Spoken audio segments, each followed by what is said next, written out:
restauração. Só Deus pode fazer. Se nós tentarmos superar algumas situações pela força dos nossos próprios braços ou do nosso entendimento, muitas delas nós não vamos conseguir fazer. Nós não vamos conseguir avançar, não é verdade? Se nós conseguirmos fazer as coisas pelo nosso entendimento, às vezes a nossa visão é tão limitada das situações que nós não conseguimos tomar as melhores decisões, aquelas decisões assertivas que serão um diferencial. Mas se nós nos colocamos diante da presença do Senhor, diante da vontade dEle, diante da palavra dEle, as coisas já são totalmente diferentes. Ele tem uma resposta certa, Ele tem uma resposta de vida para cada um de nós. Só que quando tudo está bem, é muito fácil adorar a Deus.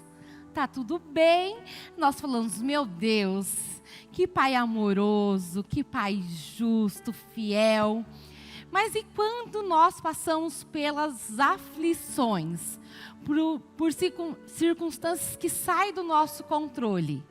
Quantas vezes nós perguntamos, por que Deus? Por que está acontecendo isso? E muitas vezes nós nos respaldamos no nosso próprio entendimento. Então, às vezes nós colocamos, Deus, mas eu sou uma filha, um filho que te serve, que te honra. E por que essa tribulação? Por que comigo? O Senhor se esqueceu de mim? O Senhor não me ama? Quem já perguntou isso para Deus em alguma fase da vida? Acho que todos nós, tem hora que o fardo chega a ficar tão pesado que a gente pensa, Deus, será que o Senhor tirou os olhos de mim? Será que o Senhor não está vendo o que está acontecendo comigo, Deus? Para mim está pesado demais, eu não estou conseguindo prosseguir. Às vezes é um problema na sua casa, às vezes é um problema de saúde, que ele fica retornando, que ele fica voltando na nossa vida. E a gente fala, Deus, mas o Senhor não é o Deus que cura? Cadê essa cura sobre mim? Não é verdade? E aí hoje eu queria compartilhar com vocês a história de um homem que ele viveu por 3 fases. Ele viveu por muitas fases, mas 3 fases muito pontuais da vida deles. 3 estágios completamente diferentes em cada um deles. E aí o posicionamento dele fez toda a diferença. E eu queria convidar vocês a abrirem no livro de Jó, capítulo 1, do versículo 1 ao 3. Havia um homem chamado Jó, que vivia na terra de Uz. Ele era íntegro e correto, temia a Deus e se mantinha afastado do mal. Tinha 7 filhos e 3 filhas. Era dono de 7.000 ovelhas, 3.000 camelos, 500 juntas de boi, 500 jumentas. Também tinha muitos servos. Na verdade, ele era o homem mais rico de toda aquela região. Amém? Vamos falar a verdade? Viver essa fase que Jó estava vivendo aí, quem quer? Glória a Deus, né? Louvado seja o Senhor. E é um júbilo extraordinário, uma adoração, uma entrega. Porque aí você vai se sentir amado e vai falar, meu Deus, como o Senhor é bom comigo, não é verdade? Só que tem algumas características de Jó que Deus ressaltou aí, que trazia essa bênção para a casa dele, fazia com que essa bênção o alcançasse. E aí lá no versículo 1 diz que ele era um homem íntegro. O que é ser íntegro? Ser íntegro é ser integral. Não ter a mente dividida para 2 lados, para 2 sentidos. É estar com a mente em Cristo, estar com a mente na palavra. Não dá para a gente ter um posicionamento, um pensamento, um comportamento, uma hora de acordo com a palavra e outra hora de acordo com o mundo. Não dá para ter a mente dividida. Eu até ia colocar aqui, mas nem precisa. Quando a gente trabalhava com jovens, e aí a gente queria mostrar para eles, olha, não dá para andar no mundo e andar com Deus. A gente pegava 2 cabos de rodo ou vassoura, só os cabos, e colocava eles assim em V. E eu dava a mão, e eles começavam a andar. Um lado era o mundo, o outro lado era Deus. E aí você começa a andar. Você começa a andar. Uma hora, a perna não vai conseguir andar nas duas, não é verdade? Você tem que fazer uma escolha. Isso quando você não tropeça antes e cai. Não é verdade? Só que Deus, Ele quer que nós sejamos exclusivos dEle. Ele tem ciúmes de nós.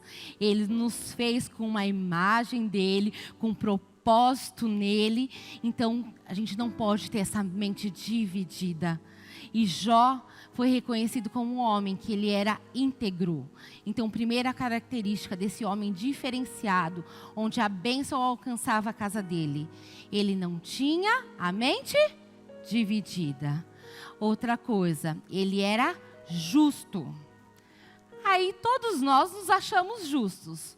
Mas qual é o nosso parâmetro de justiça? O nosso entendimento ou o nosso parâmetro de justiça é a palavra?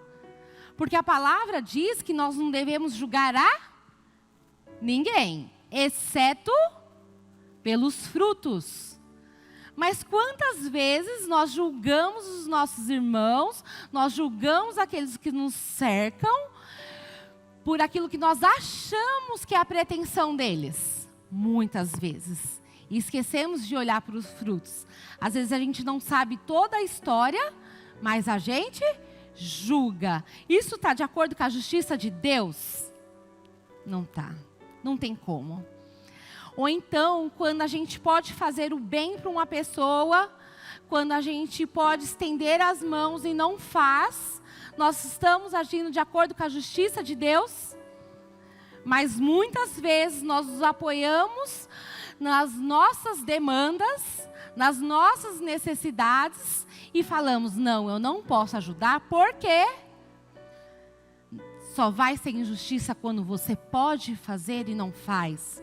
Mas se atente para não ter um comportamento egoísta, para não ter um comportamento onde não estende a mão para ninguém, onde tenha um comportamento em que não ame ao próximo. Isso não está de acordo com a palavra, isso não está de acordo com a justiça. E a justiça, mais uma vez, faz o quê? Que as bênçãos do Senhor alcancem a nossa casa. Mas nós queremos a bênção, mas nós estamos dispostos a ser íntegros e justos? Que a nossa resposta seja sim. E mais uma coisa que ele fala, evita fazer o mal.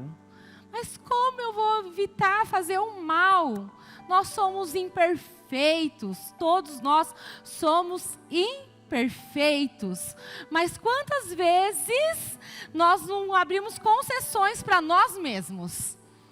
E falamos assim, não, isso está tudo bem. E a gente sabe que está contrário à palavra.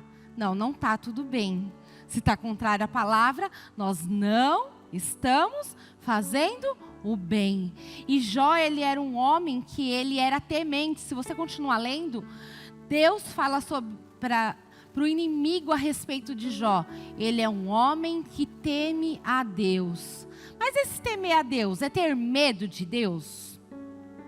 Porque muito se fala de temor de Deus. Mas o que é o temor de Deus?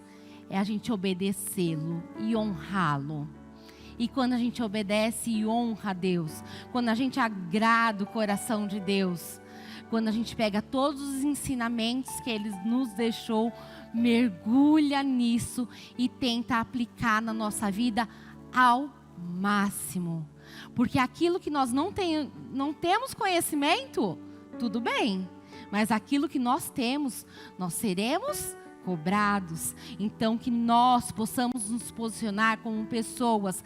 Pode passar para mim o próximo, por favor? Próximo slide. características do caráter de Jó que agradavam a Deus. Ele era íntegro, justo, evitava fazer o mal e ele era temente a Deus. Isso parece clichê, né? Nós sabemos, mas a questão é, nós sabemos e aplicamos? Então, em primeiro lugar, Deus quer saber do nosso caráter. Deus quer saber da nossa essência. E aí, o que tinha sobre a vida dele, que falava lá no versículo 3, ele tinha todas essas características. Aí no 2, ele tinha 7 filhos e 3 filhas. Era dono de 7.000 ovelhas, 3.000 camelos, 500 jumentos de boi e 500 juntas de boi e 500 jumentas. E também tinha muitos servos. Era o homem mais rico de toda aquela região. Quando nós temos um caráter aprovado por Deus, as bênçãos dele nos acompanham. Às vezes a gente não precisa ser o mais rico da região, mas nós podemos ser pessoas prósperas, porque Deus tem uma medida para cada um de nós. Mas a prosperidade que nos alcance, que Deus tem para nós, é onde não há falta de nada. E nesse momento, se você continuar lendo, que eu não vou ler tudo para não estender muito, mas Jó, ele tinha a família, ele tinha riqueza, ele era respeitado na região onde ele morava, ele tinha uma posição e ele tinha uma família abençoada, onde os filhos se reuniam para fazer banquetes. E depois ele oferecia ofertas, holocaustos ao Senhor, porque caso os filhos deles tivessem cometido algum pecado, ele já consagrava a casa dele, os filhos dele, ao Senhor, para perdoar todos os pecados. Nós temos consagrado a nossa casa, nós temos nos posicionado por nós e pela nossa família, ou nós nos apegamos à salvação individual? Mas a nossa casa é algo que Deus nos confiou. Então, assim como Jó se posicionava em favor dos seus filhos, nós também precisamos nos posicionar, guerrear, entrar na brecha pela nossa família, pelo nosso cônjuge, pelos nossos filhos e também por aqueles que nos cercam, em nome de Jesus, amém? Mas, com a permissão de Deus, o que acontece? O inimigo vê tudo isso. E aí, ele se apresentou diante de Deus, os anjos se apresentaram, inclusive Satanás. E ele começa a falar assim, mas Jó teme o Senhor porque ele tem tudo, que foi o que a gente começou a falar. É muito fácil, né? A gente adorar e temer ao Senhor quando a gente tem tudo. E o inimigo usa disso. E aí ele se apresenta diante do Senhor e fala assim, ele só te teme porque ele tem tudo. Então tira dele as coisas que ele tem para ver se ele vai continuar te adorando. E Deus permite, porque ele sabia como era o coração de Jó. E aí ele vai lá em uma noite, ele perde os filhos, ele perde os servos e ele perde a sua riqueza. É pouco para você? Às vezes a gente perde uma coisa. Às vezes a gente tem uma área da nossa vida que ela está meia balançada e nós já duvidamos do amor e do cuidado de Deus. E Jó, que perdeu tudo. Pode passar próximo, por favor? Qual é a nossa reação quando perdemos algo? Nós adoramos a Deus por quem Ele é ou por aquilo que Ele nos oferece? Quem sou eu e quem é você nessa noite? Porque Deus conhece a nossa essência. Então a gente adora a Deus por toda a entrega, por todo o amor, por tudo que Ele já fez por nós, por gratidão de tudo aquilo que já foi transformado nas nossas vidas, ou por circunstâncias que estamos vivendo. Então, às vezes é o seu trabalho, e você fala assim, nossa, meu trabalho é tão abençoado, Deus é comigo, louvado seja Deus, a minha família é uma bênção, louvado seja Deus, e tem que falar isso mesmo. Mas e quando você tem um problema no seu trabalho e quando você tem um problema na sua vida? O que você declara sobre o nosso Deus? Vamos lá em Jó 1, do versículo 20 ao 22. Aqui Jó já tinha perdido tudo, como eu falei para vocês. E ele diz assim... Então, aí ele recebeu a notícia de tudo. Então, Jó se levantou e rasgou o seu manto. Depois, raspou a cabeça, prostrou-se com o rosto no chão em adoração e disse: saí nu do ventre de minha mãe e estarei nu quando partir. O Senhor me deu o que eu tinha, o Senhor o tomou. Louvado seja o nome do Senhor. Em tudo isso, Jó não pecou, nem culpou a Deus. É fácil, gente? Fala a verdade. Não é fácil. Não é fácil. Mas o que Jó fez, olha que lindo. Ele falou: tudo que tenho é do Senhor. Se o Senhor me deu, o Senhor pode tomar, mas louvado seja o nome do Senhor. O Senhor ainda é soberano sobre a minha vida. Eu e você nos comportamos dessa forma. É isso que eu quero levar vocês a refletir nesse momento.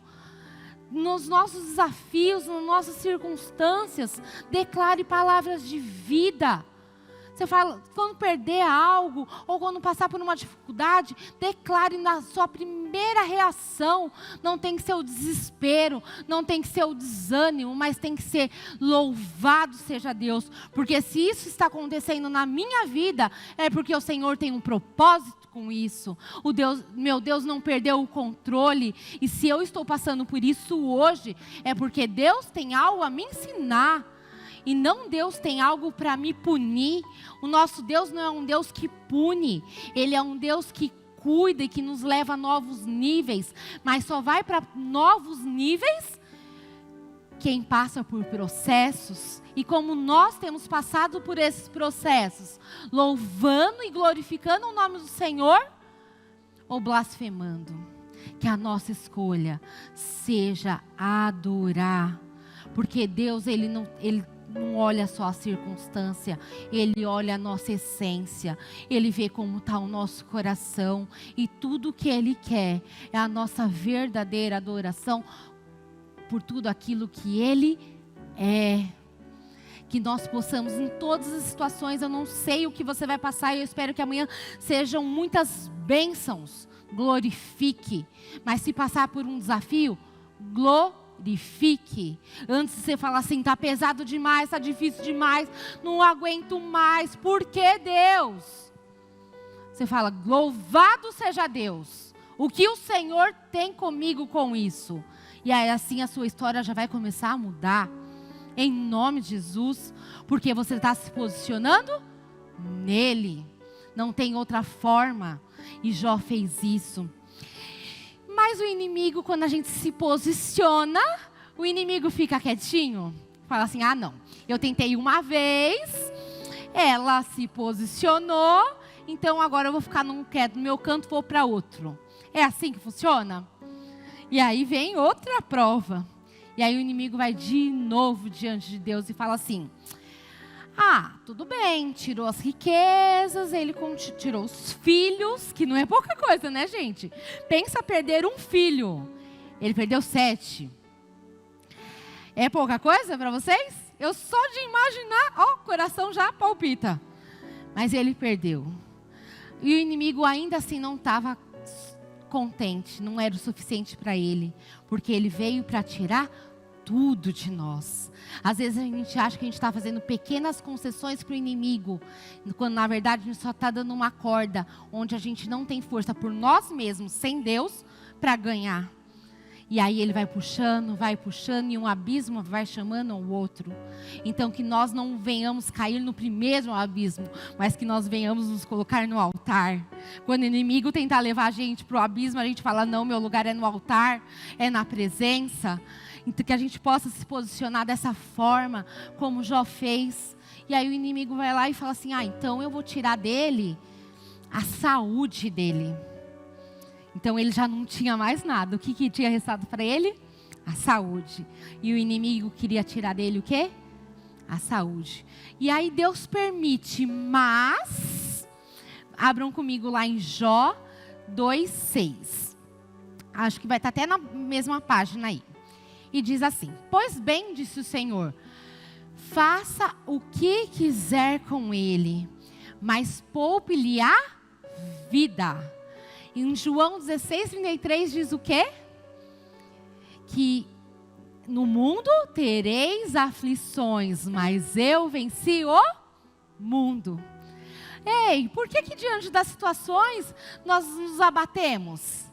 A gente esquece do sacrifício de cruz, da entrega de amor imensurável que nos alcançou e olhamos para as circunstâncias, chega.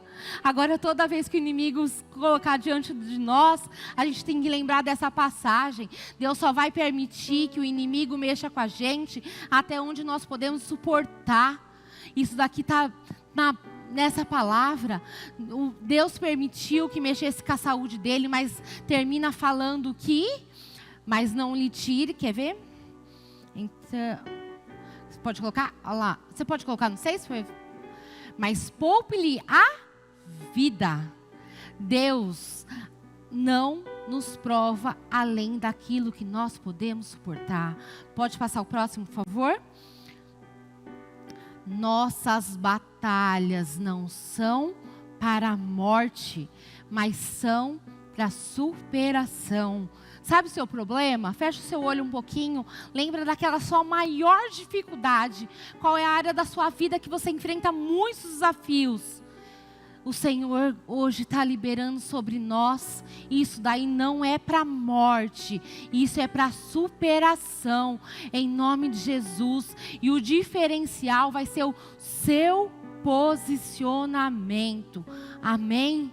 Eu não sei qual que é a área da sua vida, se é a sua família, se é a sua saúde, se é o teu trabalho, se é a sua vida emocional, se o que te prende é suas emoções, se as suas emoções tentam te derrubar, mas Deus está falando com nós e isso não é para a morte, isso é para a superação. Você só está passando por isso porque você é capaz de superá-la e transbordar. Transbordar como?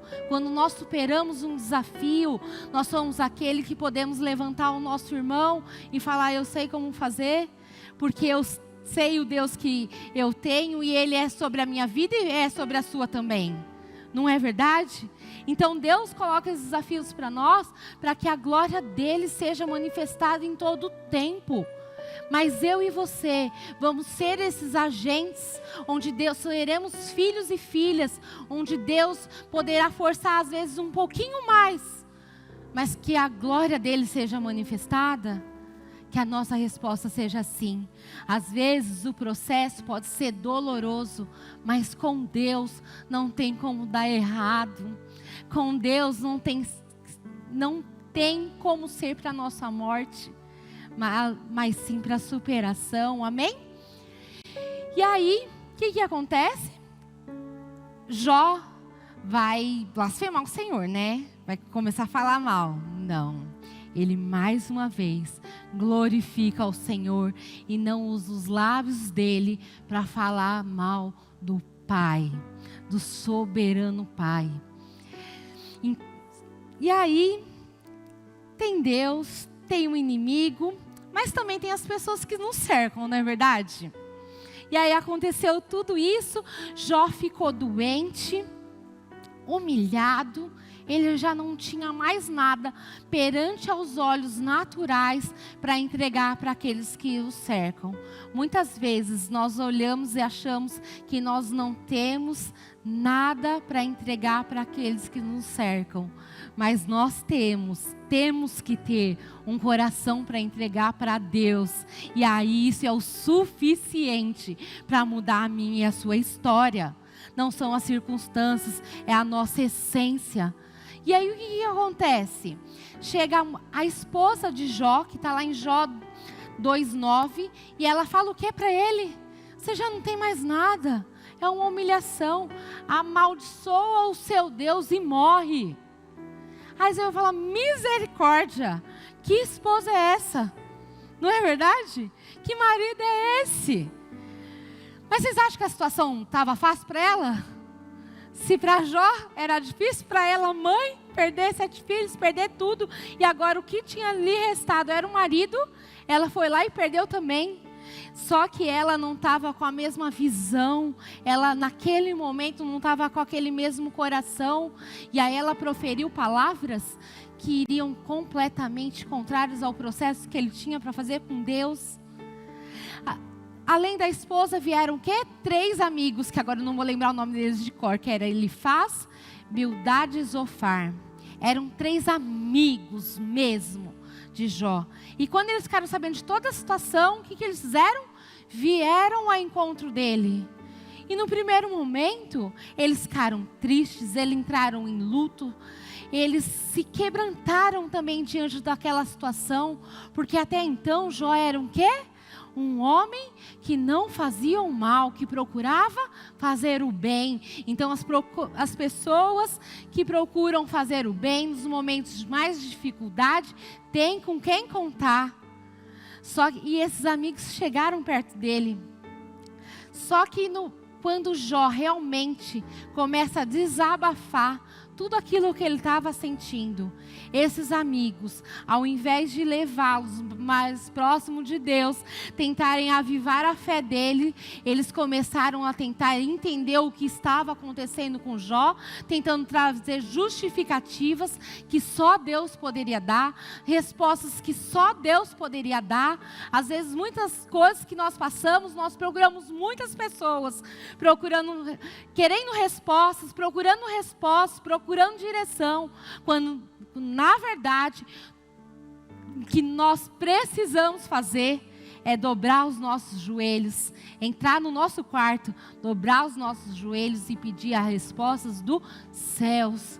Tem coisas que Deus quer fazer só comigo e Ele, só com você e Ele. A esposa de Jó o amava? Sim. Os amigos dele o amavam? Sim, porque senão eles não teriam ido ao encontro deles. Não se trata do sentimento das pessoas, se trata das estruturas delas. Deus tinha um propósito com Jó. Então Deus não preparou todas essas pessoas para esse processo. Deus permitiu que o inimigo atentasse a vida de Jó. O processo era só com ele. Então, como o pastor já ministrou, e essa palavra marcou tremendamente o meu coração. Pessoas bem intencionadas, mas mal estruturadas. Sabe quem sempre vai estar estruturado para nos dar a direção certa? O nosso Deus. Mas nós temos buscado a resposta nele? Muitas vezes não. Muitas vezes o nosso primeiro refúgio, a nossa primeira resposta não é no Pai, não é numa oração, não é na Bíblia. Nós procuramos em pessoas, e as pessoas podem ser bem intencionadas, mas elas são falhas assim como eu e você. Tem muitos e muitos casos que Deus vai usar, e na maioria deles, os nossos pastores, os nossos líderes, para nos dar orientação. E eu não estou negando essa parte, obviamente, porque Deus prepara pessoas para isso. Mas Ele só vai preparar essas pessoas para falar com você, para te dar um direcionamento, quando primeiro você se posicionou nele. Ele quer dar direcionamento para filha. Ele quer dar direcionamento para filho. E eu e você temos feito a primeira parte de ouvir a Ele e depois procurar pessoas para nos orientar e às vezes nos ajudar a definir a melhor forma, mas debaixo de uma orientação de Deus. Ou nós ficamos sempre dependentes da oração do nosso irmão, do nosso pastor ou dos nossos líderes. Deus está levantando pessoas que se levantam nele, que querem ouvir a Ele, que querem ser direcionadas por Ele e honrar os seus pastores, seus sacerdotes, os seus líderes e ouvi-los também. mas Deus não quer usá-los como amuleto para mim e para você. Ele quer usar os nossos sacerdotes como uma confirmação do que Deus está falando com nós. Nesse encontro mesmo, eu estava lá com a Natália e a pastora, na sexta-feira, a gente estava lá numa ministração maravilhosa com a Natália Cassil, maravilhosa, e ela perguntou uma coisa para Deus. Ela fez uma pergunta muito específica. E no outro dia, ela andando lá, a gente foi tomar café, né? Nós fomos na livraria. E aí eu e a Silvana nos empolgamos num livro, ficamos lá olhando todos os livros, e aí a pastora foi.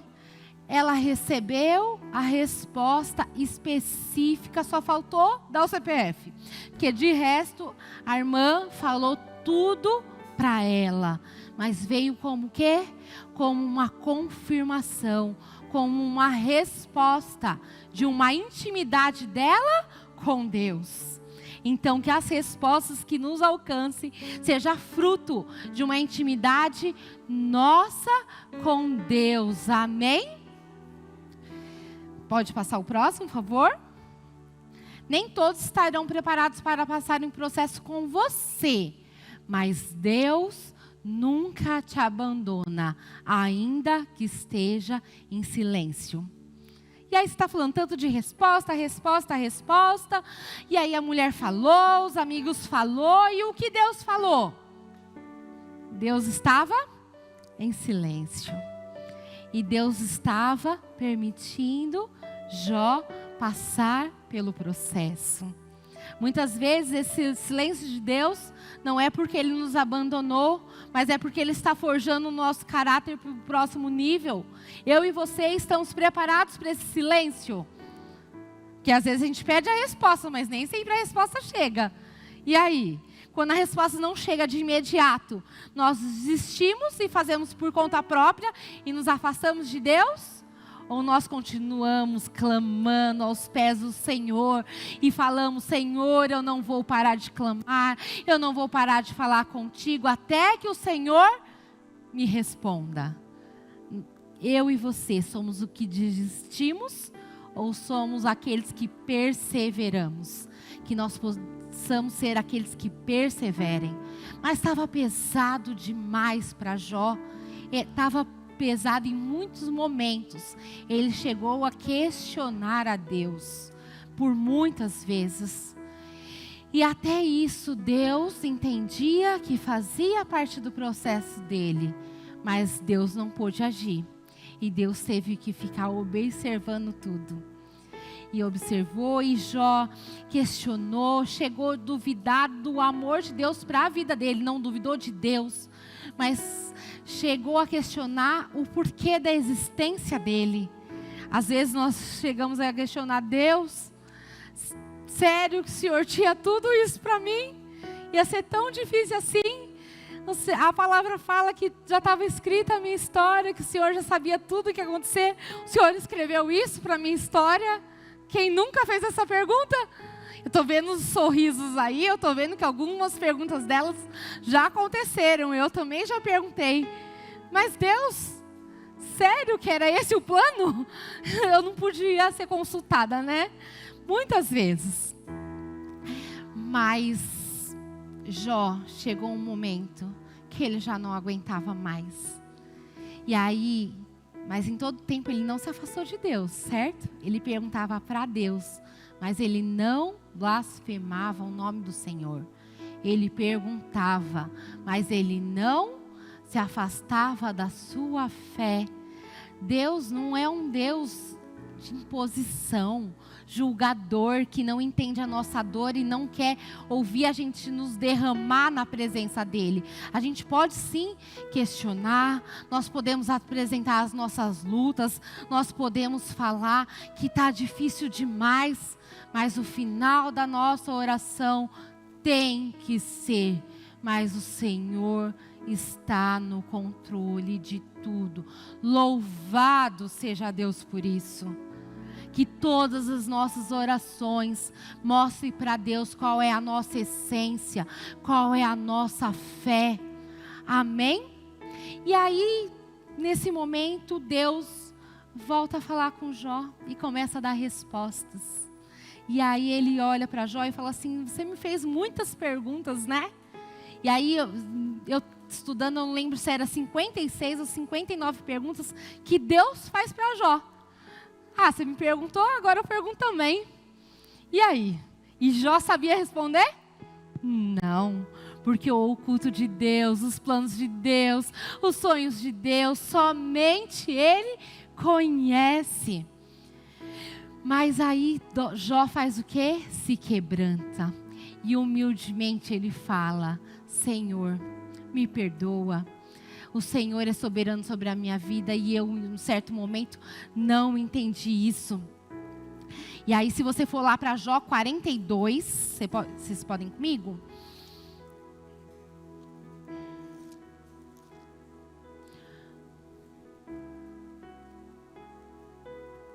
Jó, se vocês pegarem Jó de 42, do versículo 7 ao 9, ele vai reconhecer e se arrepender de ter duvidado da bondade e do amor de Deus. Se hoje você se encontra em alguma fase, em alguma situação, que você não reconhece o amor, o zelo e a justiça de Deus sobre a sua vida, se arrependa, se volte para Ele, porque aí sim a essência dEle, a vontade dEle virá sobre você. Mas Ele só irá agir quando o nome dEle for glorificado nas nossas vidas. Então, se você em algum momento, nessa semana, nesse mês, chegou a duvidar e questionar a bondade e a justiça de Deus, peça perdão a Deus e volte para a vontade dEle, que é de amor, que é de unidade, que é de caminhar junto com cada um de nós. Amém?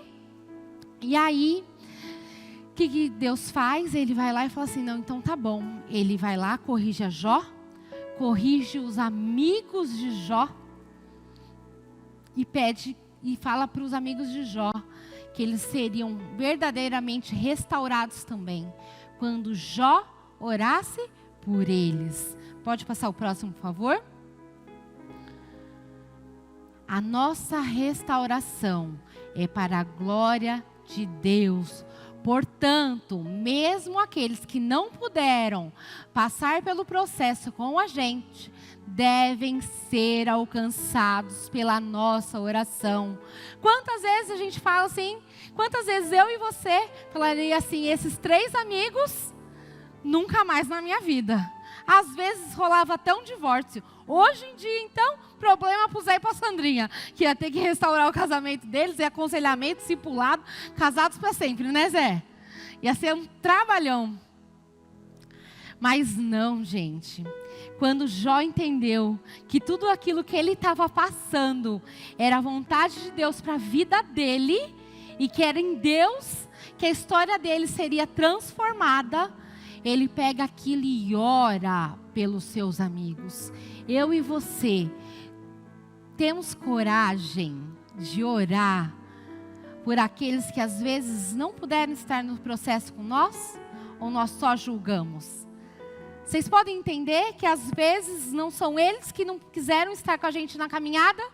Às vezes até o nosso cônjuge, a gente fala assim: mas você me abandonou numa decisão difícil, numa situação difícil, mas que às vezes não é ele que te abandonou, não é ela que te abandonou, mas era o Senhor que queria tratar diretamente com você, e que Ele não te abandonou por má vontade, mas porque Ele estava mal estruturado para aquele momento. Então que nós tenhamos esse olhar de Jesus, esse olhar de bondade, porque a gente quer a justiça e a bondade de Deus sobre as nossas vidas. Mas nós exalamos o que para aqueles que nos cercam? Bondade e justiça, ou nós exalamos o julgamento? Que nós possamos olhar para o nosso cônjuge, para os nossos amigos, ver as fraquezas deles e orar por eles. É para isso que nós fomos chamados, para interceder em oração. E depois que Jó ora pelos seus amigos. Deus restitui sobre a vida dele tudo em dobro. Pode passar o próximo, por favor? Ixi, tá bem... Aqui eu vou enxergar melhor, ali não dá não. Antes eu não sei quanto de dinheiro e anéis de ouro Jó tinha. Mas depois da restauração, cada um dos amigos, porque agora os amigos voltaram. Com a ordem de Deus, os amigos estavam presentes novamente. Então, um presente e um anel de cada irmão e amigos. Ou seja, agora eles estão incluídos no processo. Eles estão sendo usados para restauração. Ovelhas, ele tinha 7.000, agora ele tinha 14.000.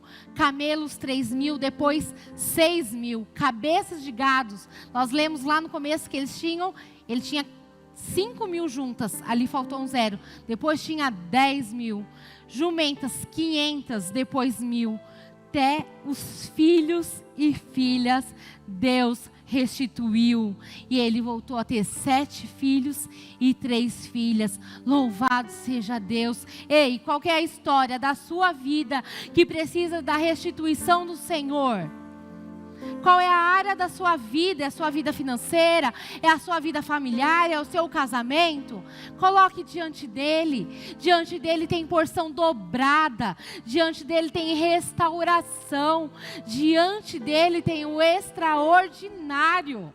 Quem diria que um homem que perdeu tudo, em um momento da sua vida teria tudo restituído e as suas riquezas dobrariam?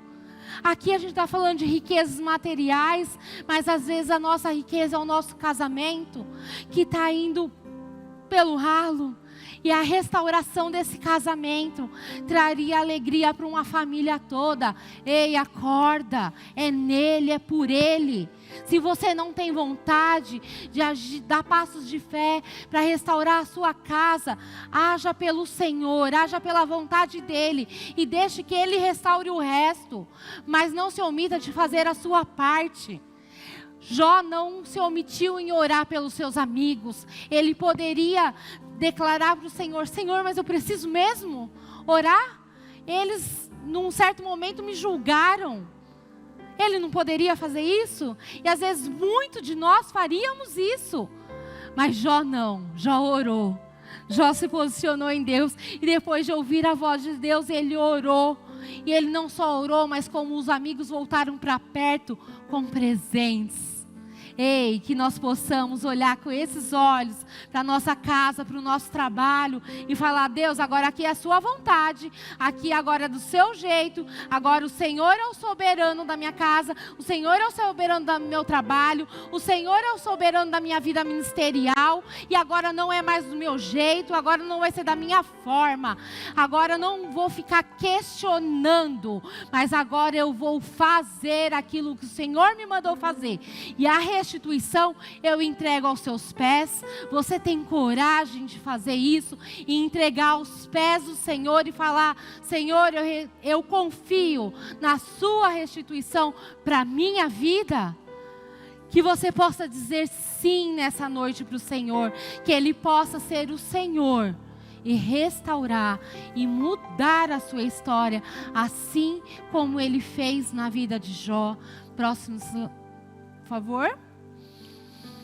Supere as circunstâncias e desfrute da restituição que só Deus pode fazer.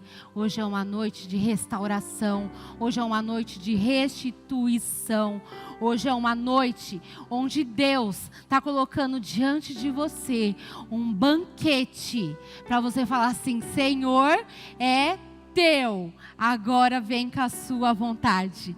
E aí é porção dobrada em nome de Jesus, amém? Quem crê, aplauda ao Senhor.